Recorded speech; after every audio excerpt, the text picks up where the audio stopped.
I say good morning from the flats of the Caribbean. Fantastic to be here. It's 6:30 in the morning. I will upload this video very early for you morning persons out there as a reward to make the most out of this fantastic time of the day. As you've seen in my previous morning videos, they're quite few. I'm normally actually not a morning person, but I try to be a morning person. Is that if you are able to catch a fish in the morning, in the beginning of the day, oh, it's so fantastic. It doesn't matter what life throws at you after that. If you just got that perfect start of the day with catching a fish, that's what I'm trying to do here. I brought only one rod, a 7-weight rod. At the moment I am on a turtle grass flat. It is similar to fishing, just a seaweed bottom. In the distance there are some waves, but in between me and the waves there is a little bit deeper channel where the turtle grass is a little bit more sparse than here. Here it's very thick and tall. The idea is to be able to put out this fly near a fish. The problem though is that if you present the fly for a bonefish within where it can easily just swim and grab it, it's very easy to scare it. So if you put it right in front of their nose, they would just go away. So what you would like to do is to just like sort of calculate where the fish might be swimming, because they're always on the move, and you present it in front of it. What happens then, especially on the bottom like this where it's a lot of vegetation and stuff you can get caught in, is that you need to many times just let the fly sit and wait on the bottom until it's time for you to start retrieving. It's very important then to have some weed guard on the flies. I would recommend, if you go to the flats for some fishing, tie some weed guards on all of your flies. This is with 0.50 fluorocarbon, just some spikes in the front like this. Prevents the fly from snagging a lot. Very useful. And why I tell you to do it on all your flies, because I didn't and I really regret it. It's so easy. If you don't feel like using a weed guard on a certain fly, just cut them off afterwards. It doesn't affect the looks or the movement of the fly at all if you have tied it in and just decide to take it off again. I wish I really did that. It's so useful in these situations. You don't want to end up being stuck with the fly once the fish comes close to it. Okay, now I'm starting to approach where I saw those other fish, but again, they're just, for a second or two, they're just showing in the surface and then I can't see them again. There. A bit further away than I thought. Now I have my eyes fixed on a fin there. That one is really cruising in the surface a lot. Probably means that it's a quite big fish. Start to wet the fly a little bit. Drag it behind me. So it's ready to perform. Okay, there is a whole group of them coming to the left side of me.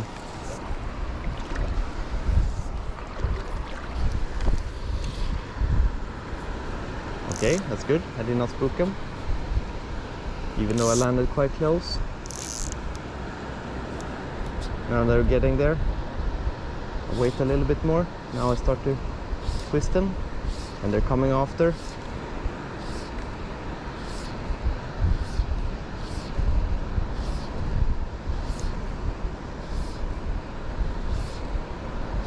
Kind of lost them. I don't think it's chasing after, but I do this seducing little...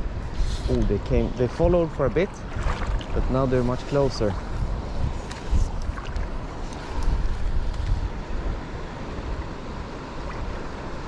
I back off a little bit, have the fly in place.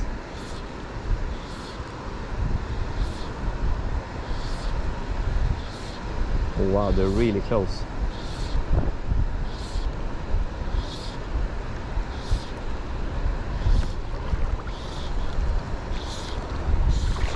Didn't seem to care that much. Keep on walking backwards here. The tide is getting towards ideal very soon. We're which is great. I will just go after the beginning again and see if I can get a good chance on a bonefish. What I did now was I was pretty careful to not spook them away. It's similar to if you would walk a stretch in a river with brown trout, for example. You had 3 pools here where there was some brown trout rising. If you're impatient and just walked out and just put any random cast on them and you spook maybe 2 out of 3 pools, later when you go again, then you probably have fewer fish rising that time. So in the beginning here was just figuring out how my chances are, how potentially how many fish there are there, and now go again.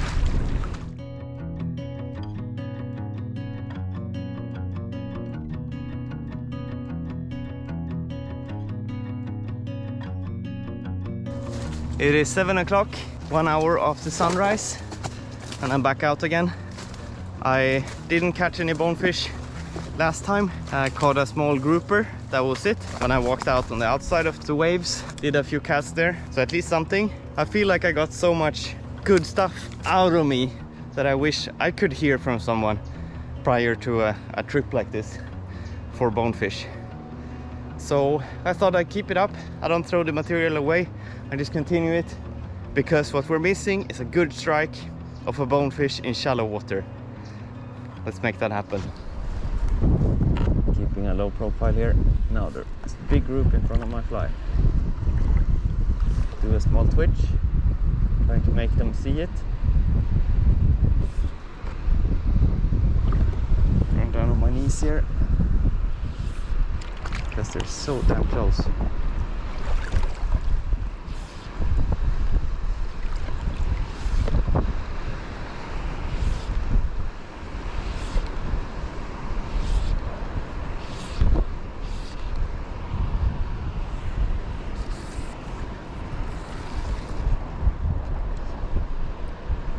Casting just a head length here.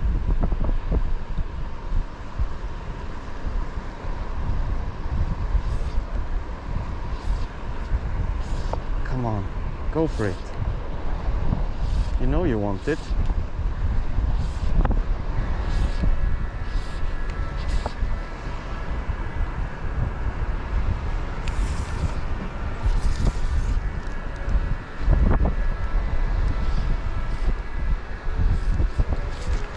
Yep.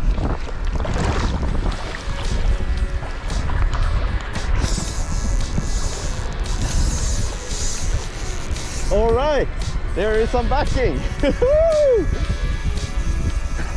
Set on my knees and just oh, it's so cool that it took that way.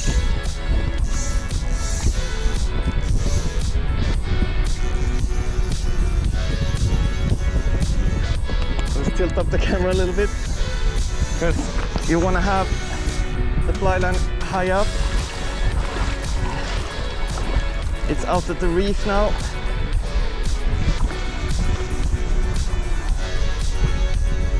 Backing, baby!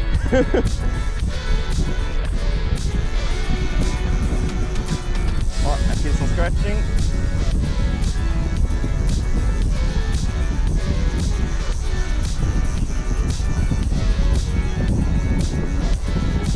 It's on the inside in the grass again. That's good.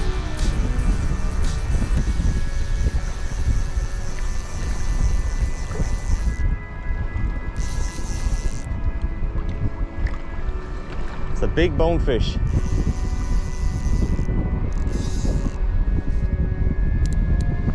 Easing the brake a little bit.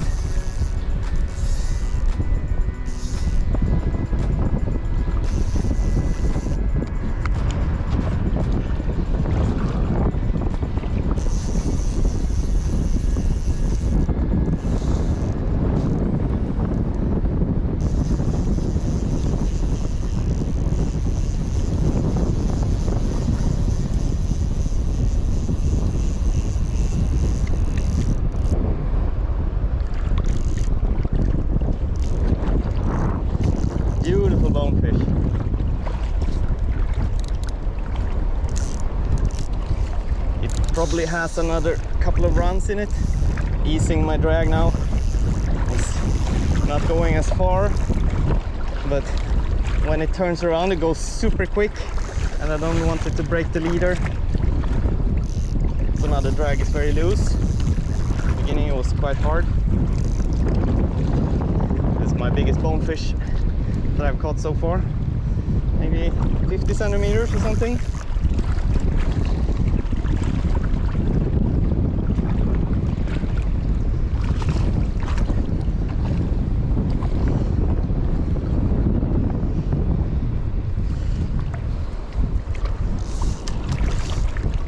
Maybe more.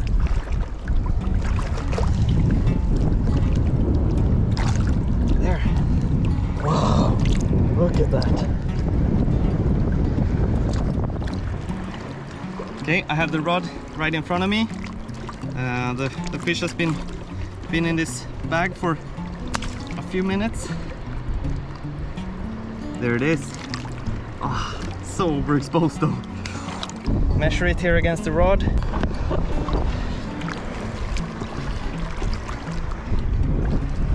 Putting it in the shade here a little bit. Maybe you can see it better. Ah, such a great feeling. This is how every morning should be.